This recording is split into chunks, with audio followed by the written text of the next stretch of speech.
நந்தி அழுத இரவு உங்களுக்கு தெரியுமா? ஆம், உயிரற்ற கல்விக்கிரகம். கண்ணிலிருந்து துளிகளாக அழுகை விட்டது. திருவாரூரே நின்று போன அந்த ஒரு மறைக்கப்பட்ட சம்பவம். சோழர் காலத்தில் ஒரு 16 வயது மெய்ப்பான். காலமேகம். ஒவ்வொரு மாலையும் கோயில் நந்தியிடம் உட்கார்ந்து பேசுவான். அவனுக்கு நந்தி கல் உருவமில்லை, ஒரே நண்பன். ஒரு நாள் அவன் தாய் கடுமையாக நோய்வாய்ப்பு. மருந்து வாங்க காசே இல்லாமல் தத்தளித்த அவன் நந்தியின் முன் நிற்க கண்ணீர் விட்டு சொன்னான், என் தாயை காப்பாற்று, என் ஜீவனே உன்னிடம் இருக்கு. அந்த இரவு கோயிலில் காற்றே இல்லை. ஆனால் திடீரென நந்தியின் கண்ணில் ஒரு துளி நீர். அர்ச்சகர் அதிர்ச்சி. அது ஒரு துளி இல்ல, 2வது 3வது.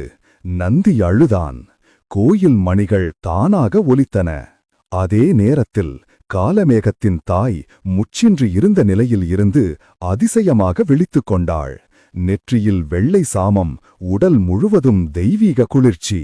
அன்றிரவு ஒரு பிள்ளையின் துயரத்துக்காக நந்தி தன்னால் அழுத ஒரே ஒரு இரவு.